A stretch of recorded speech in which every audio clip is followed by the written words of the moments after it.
ma-deceive. Diba? May puso po tayong andali nating maloko. Minsan nagagamit natin po ang puso natin or madalas nagagamit po natin siya sa maling desisyon. Kaya nagkakaroon po ito ng brokenness.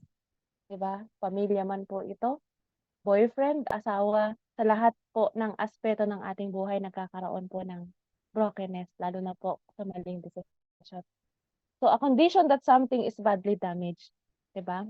Dito po, nakikita natin yung mga naranasan nating mga bagay na minsan hindi na natin ma-explain bakit natin naranasan, bakit inalaw ng Panginoon, bakit nangyari ito sa ating buhay. Minsan natatanong natin ng Lord, bakit mo inalaw? Ano yung message mo sa akin? Siyempre, at first, when we are broken po kasi, hindi natin ma-realize pa yan. Hindi, during the process po, hindi natin malalaman ano ang mensahe ng Panginoon. Habang andun tayo sa proseso ng Lord, sa ginagawa ng Panginoon sa ating buhay, parang ang nakikita lang po natin is, bakit ako nasasaktan? Aba, bakit mo inalaw na masaktan ako? Alam mo pala, Panginoon, na magiging ganito. Bakit mo hinayaan? Minsan tayo na po, yung nagtatanong, pero hindi natin inisip, yun ba ang gusto ng Panginoon? Diba? Hindi po natin naiisip at first, yun ba ang plano ng Panginoon? Diba? Kasi, mas iniisip po natin yung pusong nasasaktan natin, yung sariling feeling natin, talagang may mga bagay na nararamdaman tayong masakit. So sabi po, a state of strong emotional pain that stops someone in living a normal and healthy life. Diba? Minsan po kasi pag broken tayo, once we are broken, di tayo makakain. Di tayo makaligo. Diba? Ayoko na maligo. Kasi nag-break na kami. Diba? Ano pang rason para kumain ako? Diba? Anong rason para manalangin ako? Sasaktan nga ako eh. Diba? Minsan nagmamalaki pa po tayo sa Panginoon. Diba? Ayaw nating magpatulong sa Kanya. Mas iniisip natin yung pain, mas nagiging focus na po tayo sa pain kesa doon sa gain. Kasi ang tao po dahil may flesh tayo, 'di ba? May emotion tayo, mas nagiging focus po tayo doon sa mga bagay na nagko-cause ng pain sa atin. Hindi na doon sa gain na maaari nating makuha sa Panginoon. So tayo po ay magpatuloy. Sabi po, God has purpose in our brokenness. So dito po makikita natin kung bakit inalaw ng Panginoon na magkaroon tayo ng pain na sinasabi, kung bakit meron tayong mga struggle, diba? Kung bakit ginagamit ng Panginoon yung brokenness na ito. Ayan. So sabi po, in our brokenness, we can learn and hear from God. So dito po, while on process po tayo, without intention, masasabi natin, Lord, bakit? Diba? Yun po ang starting point. Once God hear us, diba? Calling His name, alam ng Panginoon na kailangan natin siya. Yun ang enter point ng Panginoon. Kasi tumawag po tayo. Diba? So, doon pa lang, sa pagtawag natin sa Panginoon, nalalaman ng Panginoon na lumuluhod tayo sa Kanya. Humihingi tayo sa Kanya ng tulong. Diba? So, ang Panginoon po talaga, inaantay niya lang na ikaw ang lumapit. Inaantay lang ng Panginoon na maalala mo siya.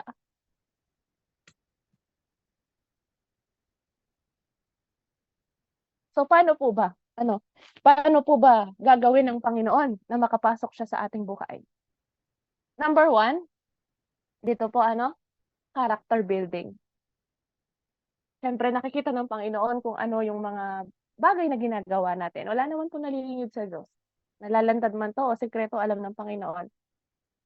Diba? Character building. Nakikita ng Panginoon na merong kailangan ayusin sa'yo. Nakikita ng Panginoon na merong kailangan ituwid sa'yo. Nakikita ng Panginoon na nagkukumit ka ng hindi tama. Kaya ang Panginoon, di ba? Hinuhubog ng Diyos ang ating pagkatao. Hindi na tayo hinahayaan magpatuloy sa maling desisyon natin sa buhay. Kaya po ang Panginoon, pag nakikita niya na pwedeng hindi na tama yung path na pinili natin, gumagawa ng paraan ng Panginoon to divert the situation Lalo na 'pag sinabi po natin, "Lord, masakit 'to, eh, puwedeng tulungan mo ko." 'Pag binigay po kasi natin sa Panginoon yung gano'ng desisyon, sigurado po ano, God will move, God will do His work. Hindi niya hahayaan narinig ka niyang tumawag pero wala siyang gagawin. Hindi hahayaan ng Panginoon na nakinig lang siya, hindi ka niya papansinin. Ang ating Lord naman po kasi talagang inaantay na lang na tayo yung mag-bend down, eh. Kasi tayong mga tao ang pride natin hindi nawawala, even sa Lord ang taas po ng pride natin, 'di ba? Sino ba nag-create sa atin pero ang taas po ng ego na meron tayo. Hindi natin minsan maintindihan ang sarili natin or ayaw nating intindihin na may Diyos. Ayaw nating intindihin na may Diyos tayo na puwedeng lapitan in times of crisis ng buhay natin. Pero mas pinipili po natin hindi magdasal, hindi lumapit sa Kanya. Kaya ang Lord, 'di po ba, sabi niya sa Psalm 34:18, "The Lord is close to the brokenhearted and save those who are crushed in spirit." Kung kailan ka nasasaktan, kung kailan ka nakaka-encounter ng mga bagay na hindi mo ine-expect sa buhay mo, andun ang Panginoon lagi. Hindi po natin nakikita ang Panginoon na nasa tabi natin, but God is watching. God knows what's happening. Alam ng Panginoon kung ano ang pinagdadaanan natin sa bawat araw, sa bawat oras, segundo ng buhay, alam lahat 'yan ng Panginoon. Kaya mas gusto ng Panginoon yung mga taong nasasaktan, dinudurog, pinapahirapan ang kalaban dahil diyan makikita ang kapangyarihan ng Diyos. Kung paano ka niya ili-lift up dun sa mga naglubog sa'yo. Kung paano ka itataas ng Panginoon dun sa mga bagay na naibaba ka, naisubsob ka. Ang Panginoon talaga, kung tayo lang po ano, ay talagang aangkla sa ating Panginoon, wala tayong ikalulubog bilang tao, 'di ba?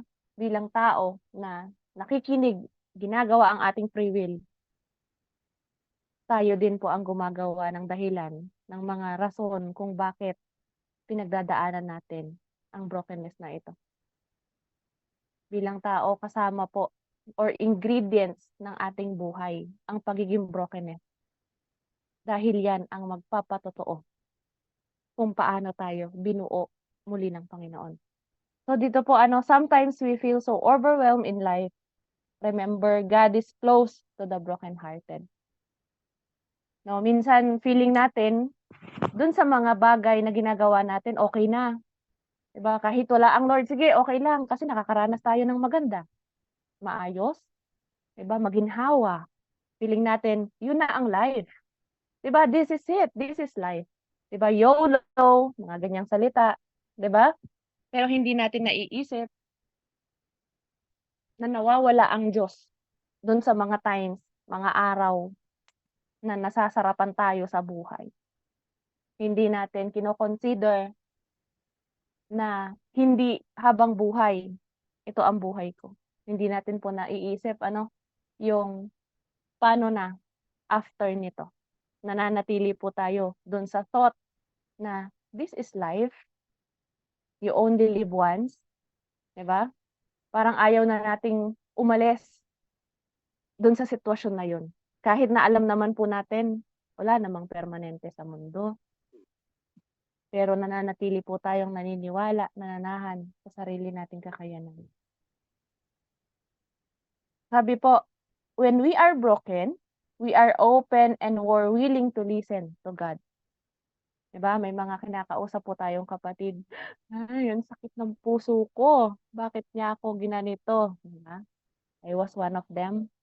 Isa din po ako sa mga taong minsan talagang nagtatanong din ako, bakit ko na-encounter ang taong ito?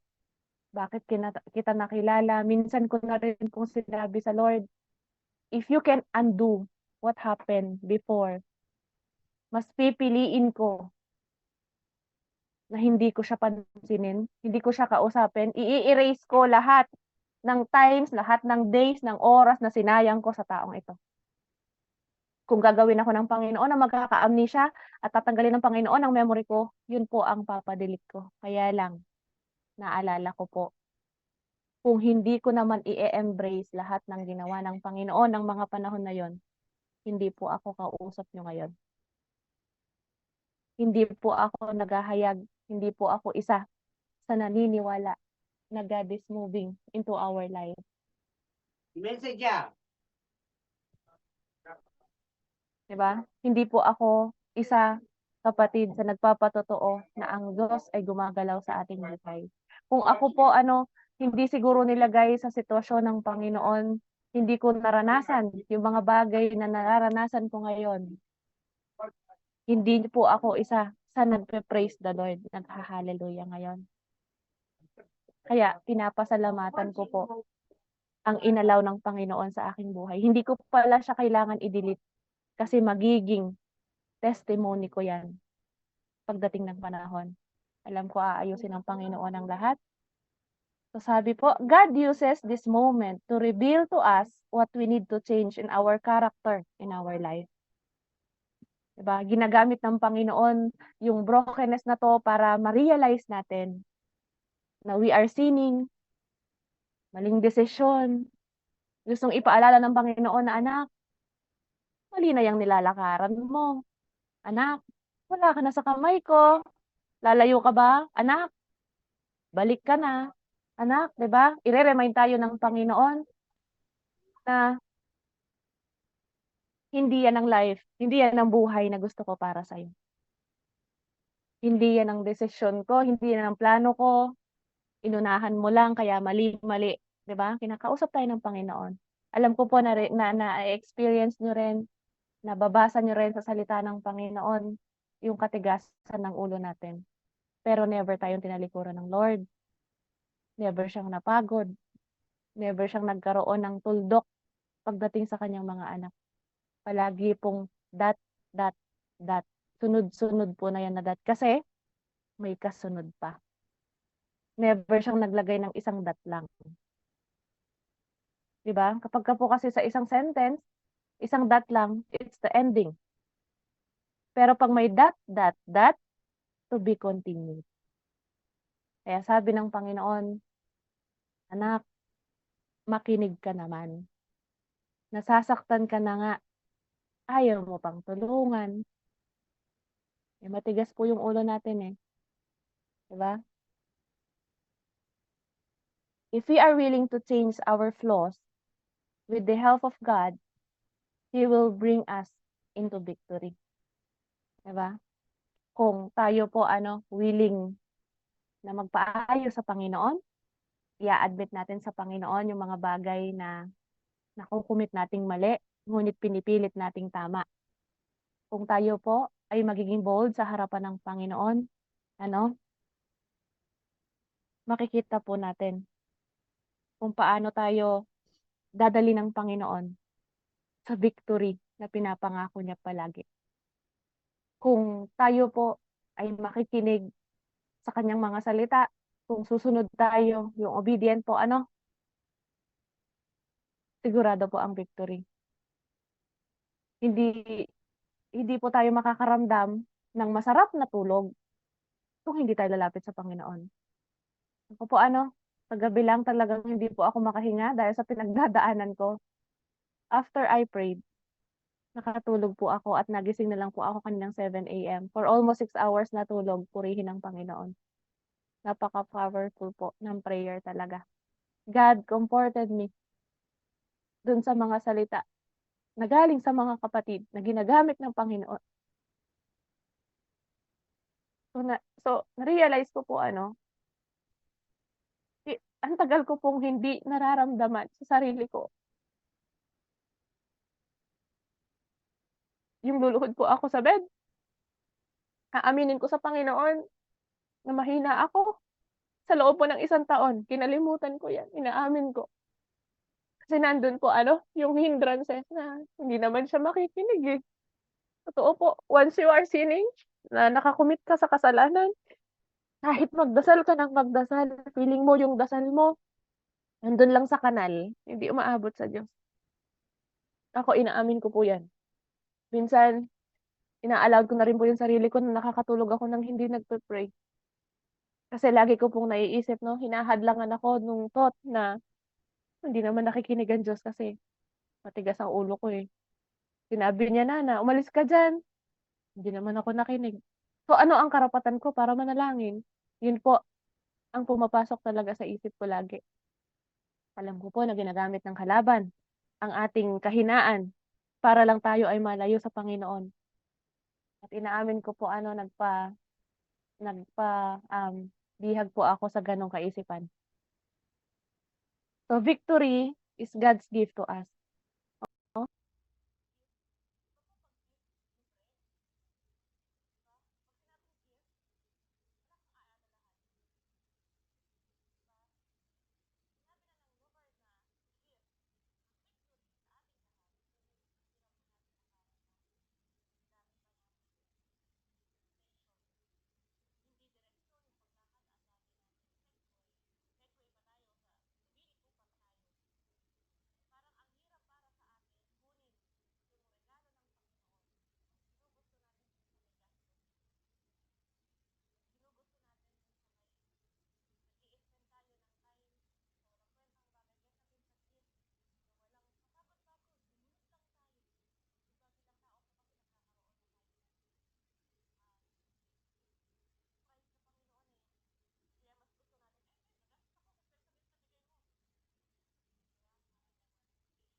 Pa ng tao. Kahit anong gawin natin, tunay po ano, kahit anong gawin natin, ang Diyos lang ang magpapabago sa lahat. Napatunayan ko po 'yan in my own experience 'no. Dati po dahil siguro bago akong mananampalataya, sabi ko magbabago din, magbabago din. Ngayon po pala sa kakasabi kong magbabago, ang buhay ko ang magbabago. Nagulo. Kasi pinipilit ko magbabago, magbabago. Meron nga pong pagbabago. Yun ay dumami ang problema ko. Dati po ang kinakaharap kong problema is sa dalawa. Ngayon po hindi ko na mabilang. Hindi ko na po ngayon mabilang. Sobrang nahihirapan ako, damay pamilya ko, lahat-lahat. Alam ng Panginoon, pagdating po kasi sa family talaga, mawalan na lang po ako ng asawa, wag lang pamilya. Kasi kahit saan po natin tignan, ilubog man po tayo sa kumukulong putik o kumukulong, 'di ba? Tubig o ano pa 'yan, pagbitaw po natin, iisa pa rin po yung magulang natin, magkakapatid pa rin tayo. Kaya ako po ano, ginagamit sa kasalukuyan ang pamilya ko ng kalaban para panghinaan ako sa Diyos. Pero hindi, sabi ko nga, sabi ng Panginoon, talikuran ka ng lahat, pero hindi ako.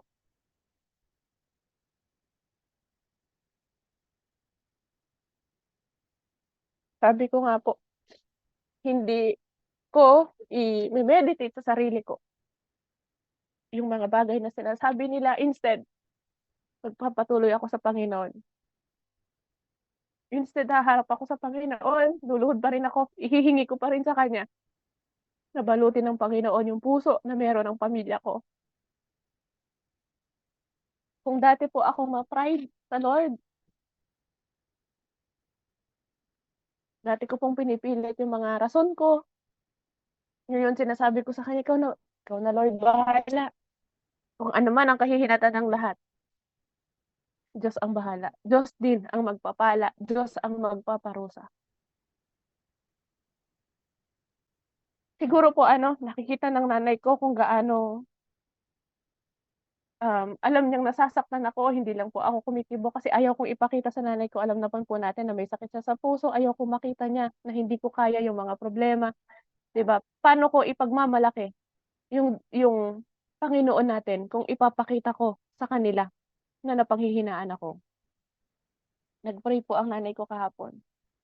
Sabi niya, "Lord, tulungan mo naman yung anak ko. Ipakita mo kung ano yung totoo. Hindi niya kailangan magsalita, pero ipapakita mo." Gaano po kasakit bilang isang anak na marinig mo yung magulang mo na umiiyak siya, hinihingi niya sa Panginoon na tulungan ka. Ibig sabihin uncontrolled ang sitwasyon, uncontrolled. Kasi ayaw ilagay ng magulang ko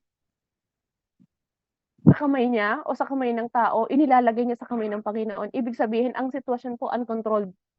Diyos lang ang nakakaalam kung paano matatapos ang lahat. So tignan niyo po yung pagiging broken talaga natin napakalaki yung mga maling desisyon, napakalaking part po talagang mangyayari sa buhay natin 'pag tayo hindi nakaangkla sa Panginoon yung desisyon.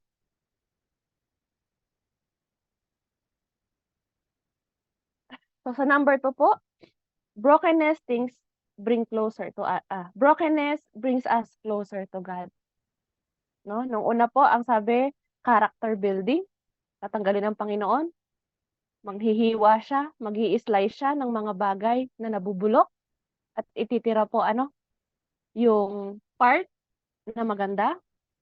So sa number 2 po, brokenness bring us closer to God. When we experience brokenness, we are closer to temptation. That's why we need come closer to God. 'Di ba? During the time na nasasaktan po kasi tayo, no? Sasabihin ng alak, inumin mo na ako. Makakalimutan mo yan. Di po ba? Na-experience niyo na po ba yung ganyan? Kapag broken po tayo or may problema tayo, nakakaramdam tayo ng pain, may mag-chat-chat, baka pwede tayong magkita, 'di ba? Baka di ka busy, labas tayo. So, yung mga temptation po, ano bang problema mo? Sige, tutulungan kita. Hindi na naman tayo umangklas sa Diyos. Pumayag na naman tayo sa tulong. 'Di ba? Yung mga temptation po kasi once na hinakbangan natin, magiging kasalanan na. 'Di ba? Inaaway ka ba? Sagutin mo rin. Ano bang sinasabi sa'yo? Minumura ka, murahin mo rin. 'Di ba? Paniniwala po ng mga unbeliever nating na na-e-encounter sa ating buhay during our brokenness season. Kaya tama po ang buhay natin talaga. May mga seasonal. Pero kung tayo po ay diretso sa Panginoon, iisang season lang 'yan. Nagiging holy po tayo, nagiging matuwid tayo. So hindi natin iaalaw yung mga desisyon na mali, no? Kung tayo po ay nakafocus sa Panginoon, hindi tayo magkakaroon ng ibang maling hakbangin. Isang season lang. Pero kapagka tayo po ay nananahan pa rin sa ating free will, at star for all season tayo. Iba-iba na mararamdaman natin, mararanasan natin, mangyayari sa buhay natin. No? When we are broken, do not go and look for temporary solution. Go to God. Amen. So once na tayo in pain, ayan, minsan naghahanap tayo ng mabilis na sagot. Naghahanap tayo ng mabilis na kapalit sa ating mga girlfriend, boyfriend, asawa, para i-relieve, yung pain. Para ma-divert yung pain into happiness na feeling naman natin tama. Feeling natin po, yung paghahanap natin ng, ano pong tawag dun sa pantakip sa butas? Yung Vulcasil na binili natin, akala natin enough na. Kailangan na palang palitan. Pinipilit nating tatapalan. Malaki na pala yung butas. Paano pa natin ma-maintain? Pero kung papalitan po natin ng buo, magpa-renew tayo sa Panginoon, mas matibay. Kesa dun sa may butas na pilit na lang nating nilalagyan ng tapal. 'Di ba? Sabi ng tao, once na nasasaktan ka, 'di ba? Kausapin mo lang ako. Kausapin mo lang ako. Iba na pala ang intensyon. Ikaw naman, dahil broken ka, dahil in pain ka sa nararamdaman mo, magpabatisib ka naman. Hindi mo alam, ginagamit siya ng kalaban. Malalayo ka naman sa Diyos. Malalayo na naman tayo sa Panginoon. 'Di ba? Kaya ang gusto, anong sabi ng Lord? 'Di ba? Mababasa po natin 'yan sa 11:28.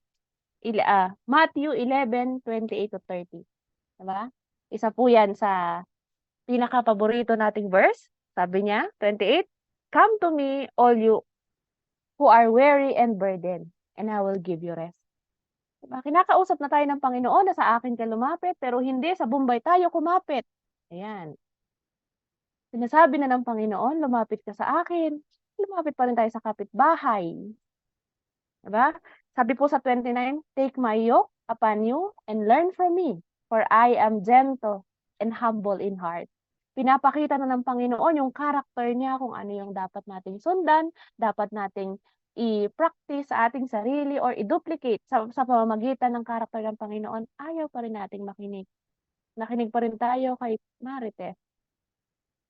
"Ay halika, may alam ako dito, makakaano tayo, dun tayo.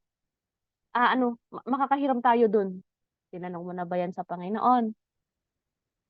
Nawawala po kasi no yung sinasabi natin, God will provide. Pero paglabas natin ng bahay, kapitbahay will provide, Bombay will provide, 'di ba? Nagkakaroon na po tayo ng maling desisyon. Kaya nga po sabi ko, kahit na siguro ako, kung matutuwa silang mamatay ako, patayin na lang nila ako. Pero hindi ako gagawa ng another pang problema para lang problemahin ko lang ulit. Tinatayuan ko na lang po na Diyos ang bahala sa lahat. Hindi ako hahakbang na magkakamali ako ulit unless sabihin ng Panginoon na tumalon ako. Gawin ko 'to. So nabasa po natin sa Matthew, "For my yoke," sinasabi naman ng Panginoon, kung susunod ka sa akin, napakadali ng pinapagawa ko, 'wag ka lang magkasala, 'di ba? 'Yun lang, 'wag ka lang magkakasala. 'Yun lang, 'wag tayong magkukumit ng mali, 'wag kang magsisinungaling, 'wag kang maglalasing, ang dali po. 'Wag ka lang iinom ng alak, 'di ba? Tutuusin yung mga pinapagawa nga naman ng Panginoon. Oh, 'wag kang kakabit, 'wag kang mangangabit, anak. 'Wag daw mangangabit, 'di ba? Oh, sabi ng Panginoon, "Oh, 'wag kang iinom ng alak, 'wag ka lang naman iinom. Tubig, soft drinks, juice, ang dami. Isa lang naman 'yun, alak lang." Kasi po ang alak po kasi, ang espiritu niya, once na nag-manifest 'yan sa ating katawan, ang kapal ng mukha natin, baka pati ang Diyos hamunin na natin, 'di ba? Ang alak po kasi kaya tayong sirain buo, from head to toe. Ang tapang natin, pati yung mga bagay na hindi natin dapat sabihin, nasasabi natin. Baka sakali sa alak, talagang ang Panginoon inaalaw niyang makanal tayo 'pag lasing tayo para naman ma-realize natin na, 'di ba may gasgas ka, anong ginawa mo? Alak pa. Sabi ng Lord, "Alak pa, binawalan na kita, hindi ka nakinig, alak pa." 'Di ba yung mga gasgas na natamo natin, hindi pa rin tayo nagtanda, kinabukasan gusto pa rin natin. Sabi ng Lord, sige lang, bukas hindi ka sa kanal." 'Di ba? Bukas hindi ka na sa kanal. Sa kulungan ka na bukas kasi hahayaan ko makipag-away ka para ma-realize mo. Binawalan kita once, binawalan kita twice, oh, try natin naman ngayon na mahirapan kang makalabas, makaahon, baka naman magtanda ka. Ang Panginoon po kasi talagang ginagamit niya yung mga circumstances ng ating buhay para ma-realize natin, 'di ba, na I am your God. Mas powerful ako sa'yo, 'di ba? Mas kaya kong gawin, higit sa kaya mong gawin, baka nakakalimutan mo, 'di ba? 'Yun ang Panginoon sa ating buhay. 'Pag po kasi nasasaktan tayo, talaga naman ang mga desisyon, parang slide. Alam niyo po yung ng mga bata, yung slide ng mga bata, once we step in, dadaos-dos ka talaga, gano'n kabilis ang ating mga desisyon 'pag tayo ay nasa brokenness and pain. So nakikita po natin talaga kapagka tayo ay nasa maling angkla, ayan. So sabi dito, "If you are broken, come to Jesus. He is calling us He is calling us into Him. He is one of who can heal us." Lagi pong sinasabi ng Panginoon, "Akin na 'yan anak." Kaya lang gustong-gusto natin niyayakap. "Mabigat 'yan anak, akin na." Kaya lang gustong-gusto natin dinadala talaga. Kahit na nakukuba na lang tayo dun sa pagdadala ng mga bagay na ito, ayaw pa rin nating bitawan, no? Kahit na hindi na magkasya sa palad natin, lumalabas na lang sa palad natin ang problema, ayaw pa rin nating bitawan, ayaw nating bawasan. Kaya napakahalaga po kaya napakahalaga po na makinig naman tayo sa Lord. Actually, ang Lord naman talaga ang center ng lahat. Pero ang hirap sa iba, Panginoon, patawarin mo ko. Ang hirap sa iba. No, ang hirap po. Bakit mahirap? Kasi mas gusto natin sa masarap. Kasi nga po, ang daan papunta sa Diyos is masyadong narrow. Narrow. Kung ako po sa lagay ko na ito, kung ako ay mataba, syempre, for me to be able to get inside the narrow way na sinasabi, magda-diet ako. Ano po ang ibig sabihin? Para kumasya tayo dun sa way na sinasabi ng Lord. Paano kung yun lang ang daan? At ikaw ay XL. So, kailangan mo maging medium para kumasya ka. 'Di ba? Dun sa butas na yon, sa narrow way na yon, o di mag-diet, magbawas. Yun lang naman. No? Magbawas. Takbo tayo, jogging tayo, huwag na tayong kumain ng nakakasama sa buhay. Tanggalin ng sugar na pumapatay sa ating katawan naman talaga. Diba? Diet! Kung ang kanin nakakasama, 1 cup, half cup natin. Diba? Kung araw-araw, nagmumura tayo, araw-araw, nakikipagtsismisan tayo. Huwag na muna tayo magmura, huwag na muna tayo magtsismis. Bawas.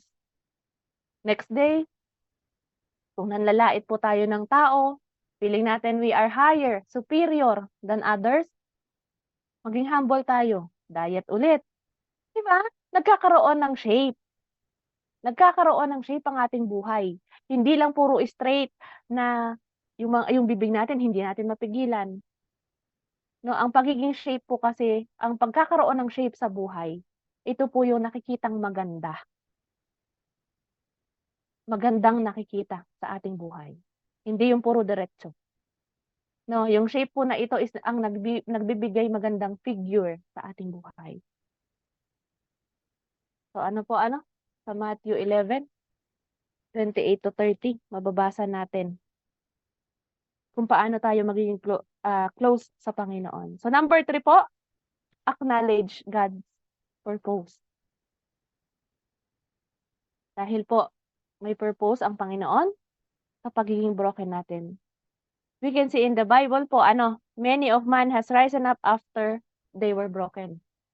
'Di ba? Ang dami pong character sa ating Bible na pagkatapos nilang nadausdos, pagkatapos nilang nasira din yung paglilingkod sa Panginoon, sila din po ang ginamit ng Panginoon ngayon na sila namang itinataas natin sa ating buhay.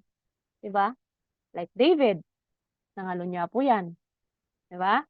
Yung mga ganong character po, gustong-gusto talaga ng Panginoon na ikaw ang baguhin at ako dahil tayo ang magpapatotoo na ang Diyos ay buhay. Ayan.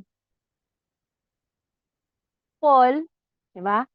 Paul, persecutor of Christians, was used by God after his conversation at the road of Damascus. Nakita po natin, 'di ba? Kahit na napakasama mong tao, hinahamak mo kapwa Kristiyano, hindi ka bibitawan ng Panginoon. Bagkus sasabihin ng Lord,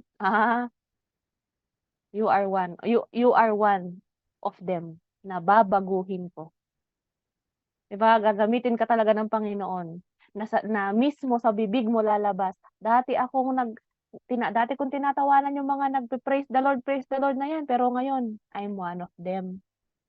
Ano sasabihin ng Lord? O, 'di ba? Sabi ko, you are one of them na ngayon.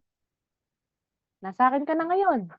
Kaya, you are one of them na magsasalita para sa akin. Nabuhay ako, gagalaw ako, at babaguhin ko ang bawat taong hindi tama ang karakter sa buhay. Hindi tama ang pinaniniwalaan sa buhay. Diba? In our life, sometimes we are helpless, that we realize we really need our God. Tunay po, pag tayo broken, walang taong, parang feeling natin wala tayong taong malalapitan kasi nalapitan na natin lahat. Wala na talaga. Andyan ang Lord, pero nakakalimutan natin siya. Kasi nga po, tulad ng unang nasabi ko, mahilig tayo sa mabilis na desisyon, mabilis na solusyon, pero hindi permanente. Ano po? God allows pain and brokenness to play out in our lives in order to get our attention. Pag tayo, tuloy-tuloy na po, pag tayo, tuloy-tuloy na, lakad, lakad, lakad, pag natinik ka talaga, di ba may ano pong ganun? Ang lumakad ay matulin, pag natinik ay malalim. Amen. Kasi po wala na tayong napapansin. Yung lakad na lang po natin. Even yung pagsusuway, advices, di ba? Wala na po tayong pinakikinggan dyan. Kasi feeling natin, yun nga, YOLO, you only live once, itodo na natin. Di ba? Naman ngayon kung sinunog ka sa hell. Parang ganun ang nangyayari. Naman ngayon kung tinapon ako ng Lord sa hell. Ang importante, masaya ako ngayon. Di ba? Wala na pong pakialam, hindi na natin iniisip yung everlasting life, yung magiging buhay sa langit kasama ang Panginoon kasi na focus tayo dun sa buhay na tinatamasa natin ngayon. Kaya yung pagkatinik natin, ay naku, kung pwede lang na sumagad yan sa buto, gagawin ng Panginoon, mapansin lang natin na may Diyos na dapat sundin aside dyan sa ginagawa mo, anak. Talagang Lord, magbibigay ng pagsubok. Naluluhod po talaga tayo. Talagang susubukan niya tayo sa mga bagay na yan. Then He is able to draw us closer, to mold and shape us, and lead us into right direction. Alam po natin kung gaano, kahiwaga ang mga bagay na ginagawa ng Panginoon. Pero alam natin na lahat ng ito po ay nakakabuti sa ating buhay. Talagang tayo pong mga tao lang talaga mas pinipili nating masubsob na lang, magasgasan na lang, o at least natikman ko. 'Di ba? May mga ganoon eh. O nabali yung braso, 'di ba? Nabali yung tuhod. At least nag-drive ako ng mabilis, nakagamit ako ng motor, nakapagpasikat ako. Sumikat naman ako, 'di ba? Yan ang tao. Kahit na nakasagasa tayo ng feelings ng iba, nakapagsalita po tayo ng feelings ng iba. At least nailabas ko naman yung sinabi ko. Tama naman po kaya yung sinabi niya. Naka-align po kaya sa Panginoon ang sinabi niya. Isa po ako na nagpapatotoo na yan po ako dati. Talaga. Wala pong makapagsalita sa akin, mas masakit ang sasabihin ko. Pero binago po ako ng Panginoon. Nakikita ng Lord na naging mayabang ako ng mga panahon na yon. Ayan. Ako po, aminado po ako dyan. At isa po akong patotoo na ang Panginoon talaga. Kaya nga po, nasabi ko po kagabi sa sarili ko, palalakihin ko yung mga anak ko na naririnig ang salita ng Diyos, na nakaangkla sa Panginoon. Kasi po, bakit? Sa nakikita ko po, unbeliever po kasi mga kapatid ko. Ito po, life testimony. Unbeliever po kasi mga kapatid ko. May mga nasasabi silang salita na hindi po appropriate bilang kapatid. So, ayoko pong lumaki yung mga anak ko ng ganito. Ayoko makasakit sila. Diba? Ang hirap, ang sakit na marinig yung dating ikaw sa ibang tao. Lalo na pag binalik ng Diyos sa'yo. Ang sakit po. Sabi ko, eto pala yung mga salita na binato ko rin noon sa ibang tao. Pinapa-realize lang ng Panginoon ngayon. Kaya po ako ini-embrace ko ng buo dahil alam ko, God allows everything to happen. Kasi nagawa ko rin naman po yan noon. So, binabalik lang ng Panginoon. Kaya tunay po kung ano ang iyong tinanim, siya rin naman yung aanihin. Totoo po yun. Kasi wala namang nagtanim ng mansanas na santo lang kukunin. Wala pong nagtanim ng mangga na may guyabano sa dulo. Diba? So, number 4 po, our brokenness is our testimony. Diba? Ito na po yung patotoo natin. Inaalaw ng Panginoon na ma-experience natin ang brokenness para magamit natin ito sa ating testimony. Basahin po natin sa Psalm 66 verse 16. Sabi niya, "Come and hear all you who fear God, let me tell you what He has done for me." So ito na po Pagkatapos ng pain, ng stress, ng struggle, ng anxiety, ng depression, hindi ka na kumakain, sumeksik ka, pumayat ka, yung dating XL, naging extra small, paano po natin sasabihin? Binawasan ako ng Panginoon. Kaya sexy na ako ngayon. Maganda na ako ngayon. 'Di ba? Binawasan, tinanggal ng Panginoon yung mga bagay na hindi na angkop sa aking buhay. Ako po ito ngayon, 'di ba? Magiging gano'n na po yung testimony natin. Dati po akong madaldal, tahimik na po ako ngayon. Dati po akong tsismosa, praise the Lord na lang po ang lumalabas sa bibig ko ngayon. Dati po akong mapagmura, pero God bless you na po ang lumalabas sa aking bibig ngayon. Dati po akong madamot, pero giver na po ako ngayon. Sa mga ano po, magpapasko, yung mga giver natin dyan. Yan. Mamas ko po. Ayan. 'Di ba? Nakikita po natin dati akong laging sa mga bar, pero taong church na ako ngayon. Dati akong umaawit sa mga karaokehan, pero whisperer na ako ng Panginoon ngayon. Worshipper na ako ng Panginoon ngayon. Sorry po, whisperer pala, bumubulong, sorry. Worshipper na ako ng Panginoon ngayon. 'Di ba? Even po yung mga bagay na inaawit natin na worldly, minsan hindi pa natin maibuka yung bibig natin kasi nga, anak hindi yan, 'di ba? Nararanasan niyo po ba yung conviction kapagka umaawit tayo ng, um, medyo hindi angkop na awitin ano?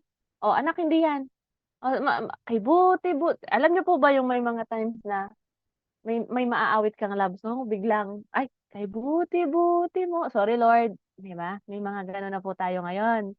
Kasi po ako minsan kapagka lalo na 'pag may ginagawa ako 'no, one moment, ay sabi ko, "Be with you." Ay sorry Lord, sabi ko nga pala wala na tayo diyan, 'di ba? Nagbabago po yung buong pagkatao natin, yung pananamit, from pananamit, 'di ba? Kung dati tayong sorry for the word, short, ayan, alam niyo po yung mga short na kulang na lang, ha? Dati po tayong nakaganyan, naka, um, anong tawag dito, crop top, ayan. Litaw-litaw po yung cleavage, kulang na lang talaga namang ibenta mo sa daan, ayan, 'di ba? Ako din po yan before, ayan. Pero ngayon, tamang tamang jacket na lang, 'di ba, tamang t-shirt na lang, tamang pajama, leggings, pants, ayan. Sinasabi man sinasabi man po nila na we are manang in our generation, mas maganda ng maging manang, 'di ba? At least kasama natin ng Lord. Sila, saan sila? 'Di ba, yung mga taong ganito, sabi ko nga po hindi made-define ng physical appearance mo ang iyong pagkatao. Hindi made-define ng nakaraan mo kung ano ka ngayon. Hindi kayang i-define ng mga bagay na ginawa mo kung paano ka lumalakad ngayon. Dahil tapos na yan. At pinagtagumpayan na ng Panginoon lahat na yan. Binago tayo ng Panginoon. Kaya tayo po na nasa Panginoon nga ngayon ay bagong pagkatao na. Kung hindi man po tayo pinaniniwalaan ng iba, hindi po kailangan ang validation galing sa ibang tao. Validation po galing sa Panginoon ang mas importante. No, kung hindi tayo tanggapin ng ibang tao dahil dito tayo, Kristiyano tayo, hindi po kailangan. Dahil ang Diyos lamang sapat na. Ang importante, ah, ta- ah, tapat tayo sa Panginoon, puro tayo sa Panginoon. Kung hindi man po tayo gustuhin ng tao, okay lang. Creation ka lang din naman eh. Bakit kailangan ko ng validation mo? Validation ng Lord, ang mas importante. Wag na tayong sumakit ang loob o sumama ang loob dahil lang sa hindi ka pwede sa grupo na 'to, 'di ba? Kasi nag-commit ka ng ganito, yung mga nagko-commit ng ganito hindi pwede dito. Okey. Kahit na diretso ka na sa Panginoon, ang dami mo ng ginagawa para sa Lord, pero yun pa rin ang nakikita nila. Sila po ang may problema, hindi ikaw. Lagi mong tatandaan kapatid,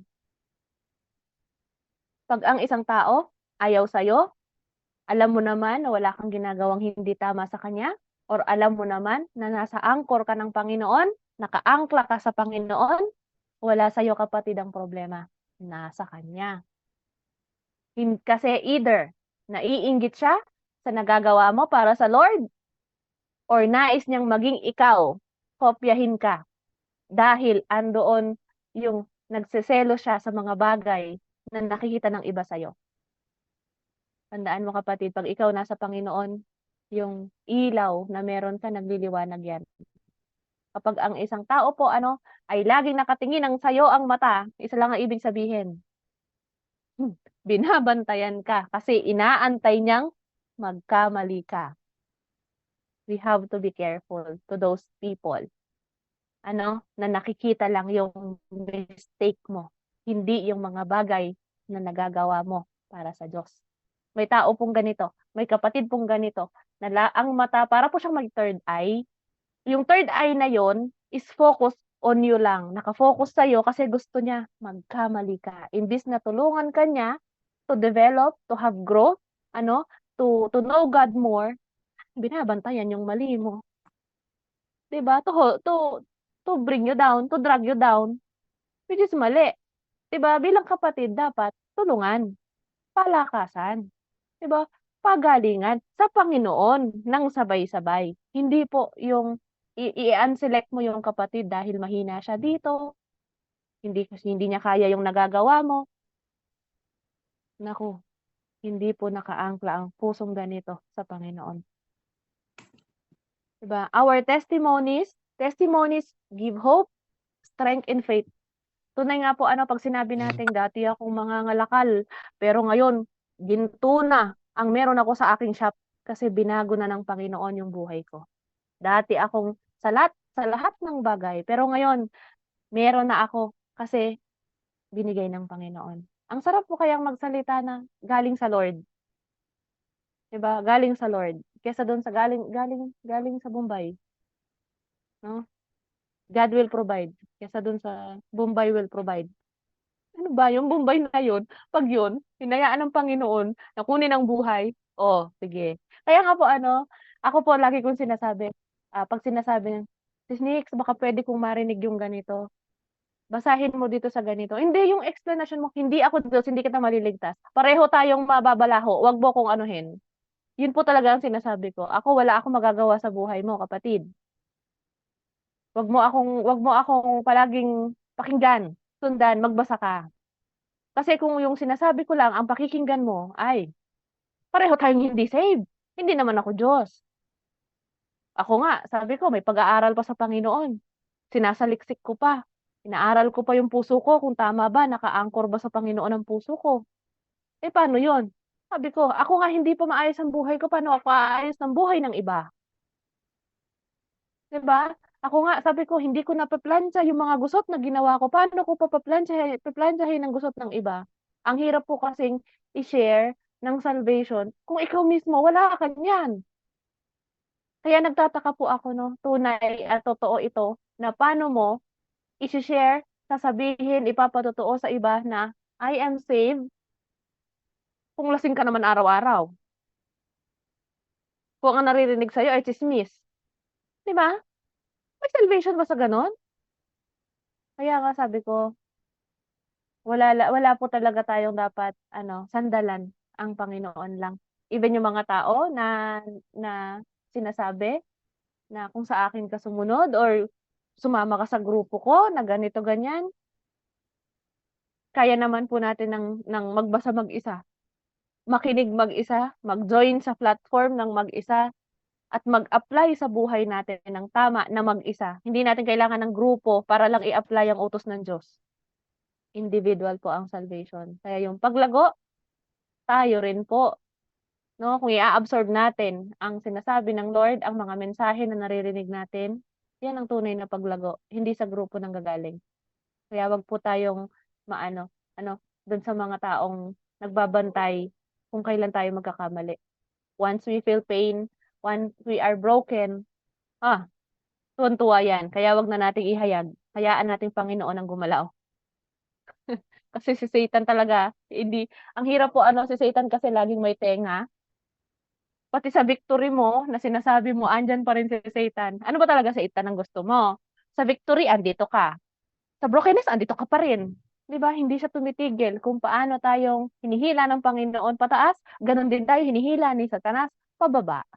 Kanino ba tayo sasama? Ayan. So dito po God is glorified through our testimonies. We need to shift our focus on what we cannot do from what God can do. Ayan. So napaka-powerful po ng Panginoon. Tayo hindi natin kayang magbago ng buhay, pero ang Diyos kaya niya. Hindi natin kayang bumago ng puso, pero ang Diyos kaya niya. Hindi natin kayang magsalita ng diretso, ng walang kasalanan, pero ang Diyos kaya niya. No, mag-focus po tayo daw doon sa makakayang gawin ng Panginoon sa ating buhay kesa doon sa kaya nating gawin. Dahil kapag tayo po ay nanahan sa sarili nating kakayanan, saan po ang bagsak? Sa kanal. Yan. Pero pag sa Diyos po tayo nanahan, sa langit tayo, 'di ba? May tahanan. Amen? So dito po nakita natin kung paano tayo huhubugin ng Panginoon sa pamamagitan ng ating mga pagkakamali, pain sa buhay. So, broken po ba kayo? Ako po, hindi. Pero broken family, malapit na. Hey, joke lang. Salamat, Panginoon, sa napakagandang mensahe. Alam ko po, napakaiksi lang, ngunit Lord, ikaw ay nasa kalagitnaan. Ipipray ko lang po. Maraming salamat, Panginoon. Pinupuri kita. Pinasasalamatan, Lord, sa paggamit mo sa aking buhay. Maraming salamat, Lord, dahil sa brokenness na ito. Ako po ay narito. Nagpapatotoo, Panginoon ko, na ikaw ay Diyos na buhay at nagbabago sa buhay ng bawat isa. Maraming salamat, Panginoon, na way binuksan mo ang spiritual heart, spiritual ears ng aking mga kapatid upang marinig nila, Panginoon, ang iyong tinig, na ikaw ang makita nila sa mensaheng ito. Maraming salamat, Lord. Kayo po ang itinataas ko sa aking buhay at ako po ay isa nyo lamang ginamit upang pagdaluyan ng iyong mga salita. Itinataas ko po ito sa matamis na pangalan ni Jesus. Balutin mo, Panginoon, ng iyong banal na dugo lahat ng salita, Panginoon, at mensahe na namutawi sa aking bibig at sa aking mga kapatid. Sa pangalan ni Jesus. Amen. Amen and amen. Amen po. Amen. Amen.